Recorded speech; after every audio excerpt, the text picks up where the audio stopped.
अस्सलाम वालेकुम स्टूडेंट्स, क्या हाल है जी? कैसे हैं आप सब? उम्मीद करता हूँ आप सब खैरियत से होंगे। स्टूडेंट्स, मैं हूँ मोहम्मद इब्राहिम आपके चैनल डायमेंशनल फिजिक्स से। और स्टूडेंट्स, आज हम डिस्कस करने वाले हैं, टॉपिक है जी हमारे पास area of unit cell for triangular lattice. थोड़ा सा मैं आपको स्टूडेंट रिवाइज करवा दूँ कि यूनिट सेल क्या था। तो आपको याद होगा कि हमने यूनिट सेल के बारे में डिस्कस किया था, reason in space such that if translated by its Bravais lattice vector will cover entire space without any overlap। ये कंडीशंस हमने पढ़ी थी कि R इज इक्वल टू करली A1 वेक्टर प्लस करली A2 वेक्टर वेयर करली 1 लेस देन 0 एंड करली 2 less than equal to 1।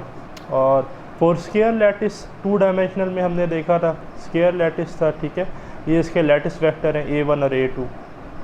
इसी तरह हमने जो है जी ट्रायंगुलर लैटिस भी देखा था 2D के केस में ही, ठीक है।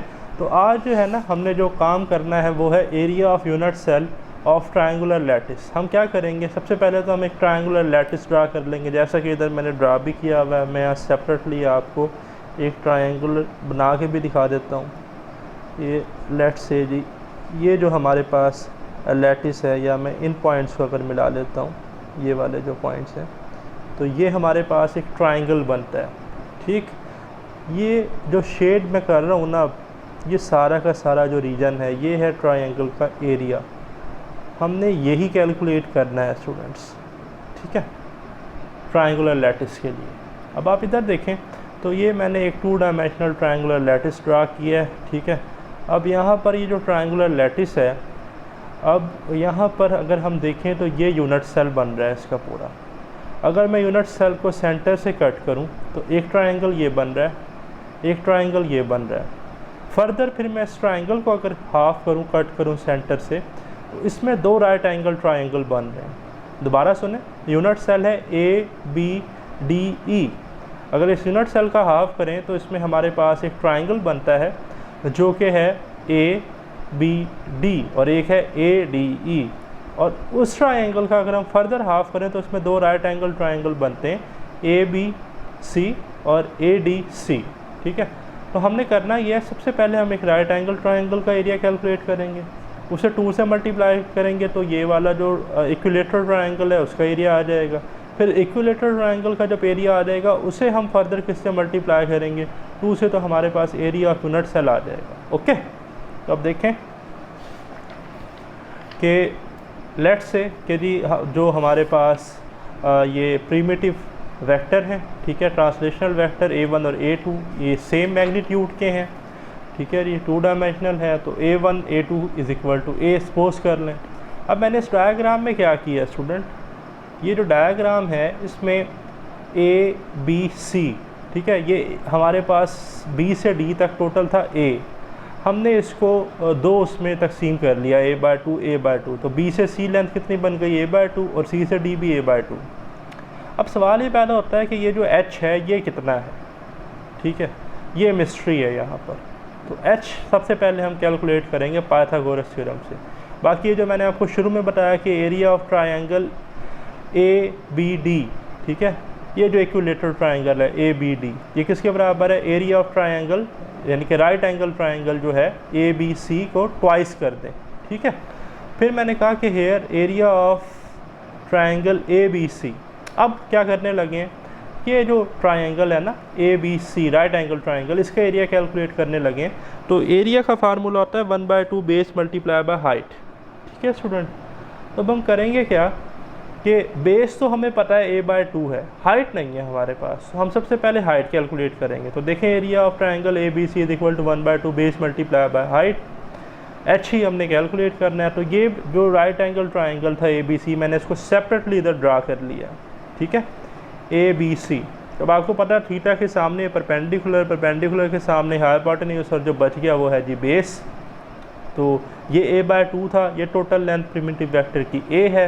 तो हम क्या करेंगे, हम जो है पाइथागोरस थ्योरम अप्लाई करेंगे और परपेंडिकुलर H को कैलकुलेट करने की कोशिश करते हैं। तो देखें by Pythagoras theorem hypotenuse square is equal to base square plus perpendicular square.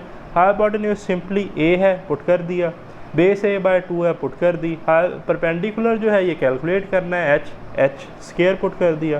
तो hypotenuse square mean A square base A by 2 square mean A square by 4 और प्लस एच का स्क्वायर। अब ए स्क्वायर बाय 4 को जो है जी दूसरी side पर ले गया मैं इधर, तो एच स्क्वायर मेरे पास आ गया A square minus A square by 4। So H square is equal to 4 A square minus A square divided by 4, LCM ले लिया सिंपली। तो एच स्क्वायर जो है वो आ गया 3 A square by 4, square root apply करते हैं, H is equal to square root 3 A square by 4, या H is equal to under root 3 A by 2। ठीक है जी, तो सो इक्वेशन 1। अब इसमें एच की वैल्यू पुट कर दें तो देखें कि area of triangle, right angle triangle जो कि ए बी सी था, ठीक है, ये दोबारा देख लें ए बी सी ये वाला, ठीक है, तो 1/2 बेस थी ए बाय 2, हाइट हमने कैलकुलेट कर ली कितनी आई जी अंडर रूट 3 ए बाय 2, तो हमने पुट कर दिया अंडर रूट 3 ए बाय 2।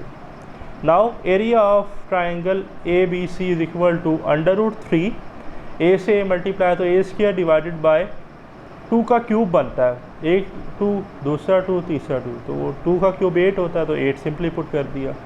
अब ये तो आया राइट एंगल ट्राइंगल का। इक्विलेटरल ट्राइंगल का क्या बनेगा भाई, मैंने कहा था 2 से मल्टीप्लाई करेंगे फ्रॉम इक्वेशन स्टार, ये इक्वेशन स्टार लिखी हुई है, the area of triangle A B D is equal to area of triangle A B C जो कि आया है मल्टीप्लाई बाय 2, तो area of triangle A B D क्या आ जाएगा, ए बी डी कितना आ गया जी अंडर रूट 3, और ये जो है हम इसे कैंसिल कर देंगे सिंपली, 2 1 ज़ा 2 एंड 2 4 ज़ा 8, तो 4 आ गया जी हमारे पास, तो हमने लिख लिया under root 3 A by 2 by 4। So total area of the cell, अब total area of the cell में 2 इक्विलेटरल ट्राइंगल है, एक ये और एक ये वाला ट्राइंगल, तो 2 से फर्दर मल्टीप्लाई करेंगे, तो एरिया ऑफ यूनिट सेल कैसे आएगा, 2 multiply by area of triangle A B D, तो वो था under root 3 by 4 A square, तो ये बन जाएगा area of unit cell is equal to under root 3 by 2 A square. ठीक हो गया। फिर स्टूडेंट याद रखिएगा ये यूनिट सेल की कैरेक्टरिस्टिक है कि all the unit cell have the same area. तो अब ये हमारे पास एक सिंपल 2 डायमेंशनल जो है लैटिस है, ठीक है जी, जिसमें 2 यूनिट सेल मैंने ड्रा किए हैं। अब आपको मैं ये कलर कर देता हूँ ताकि काम हो जाए आसान। ये वाला आप सपोज कर लें, ये जो रेड वाला है ये हमारे पास क्या है जी, एक स्क्वायर लैटिस है और ये एक ट्रायंगुलर लैटिस है। अब इसका एरिया रेड वाले का और ब्लैक वाले का एरिया सेम होना चाहिए। तो सपोज़ कर लें कि जी यहाँ पर प्रिमिटिव वेक्टर जो है वो है ए बी, ठीक है जी, और थर्ड डायमेंशन में है हमारे पास सी। ठीक है, एक और मज़े का पॉइंट, ए और बी अगर मैं इन वेक्टर्स को हेड टू टेल रूल से ज्वाइन करूँ, बी को हेड टू टेल रूल क्या था कि join the head of first vector with the tail of second vector. अच्छा ये भी बी है तो ये भी सारा बी होगा ना, तो ये रिजल्टेंट बनेगा सी, तो ये रिजल्ट ये भी सी है, ये भी सी, इसी तरह यहाँ भी जो बनेगा वो भी सी होगा। तो सी ए प्लस बी है, ये पॉइंट आपने याद रखना है। ठीक है, कि सी वेक्टर जो है ये रिजल्टेंट वेक्टर है किसका, ए प्लस बी वेक्टर का, सिंपली। ठीक है, अच्छा अब हम चलते हैं आगे, देखें। तो let S is the area of unit cell formed by A and B. ठीक है जी, तो रेक्टेंगल था तो एरिया सिंपली आ जाएगा A multiply by B length multiply by width. ठीक है जी, सिंपली ए को बी से मल्टीप्लाई कर दिया रेड वाले के लिए। बट पी क्या है हमारे पास, ये एरिया है यूनिट सेल का जो फॉर्म्ड हो रहा है ए एंड सी से, ए एंड सी से। ये बड़ा यहाँ पर जो है जी इंटरेस्टिंग पॉइंट है, इसको ज़रा हमने समझना है, देखना है। ठीक है जी, तो P का एरिया जो है वो हम कैसे लिखेंगे जी स्टूडेंट, कि P is equal to A cross C, A cross C. ठीक है जी, अब आप देखें कि A cross C by head to tail rule we have C is equal to A plus B, मैंने आपको शुरू में ही बता दिया। तो P is equal to A cross C था ना, तो C की जगह आ जाएगा ए प्लस बी। अब सिंपली क्या करें, क्रॉस प्रोडक्ट को ओपन कर लें, A cross A plus A cross B. तो दो सिमिलर वेक्टर का या सेल्फ वेक्टर का क्रॉस प्रोडक्ट लें तो वो नल वेक्टर आता है, तो आ गया ए क्रॉस बी। तो रेक्टेंगुलर के लिए भी यही आया, ट्रायंगुलर लैटिस के लिए भी यही आया। तो हमें ये पता चल गया, ये प्रूफ हो गया कि यूनिट सेल का एरिया जो है वो हमेशा क्या होता है, सेम होता है। ठीक है जी, तो ये था हमारा आज का लेक्चर। मिलते हैं जल्द नेक्स्ट वीडियो लेक्चर के साथ। मुझे दे इजाज़त, अल्लाह हाफिज़।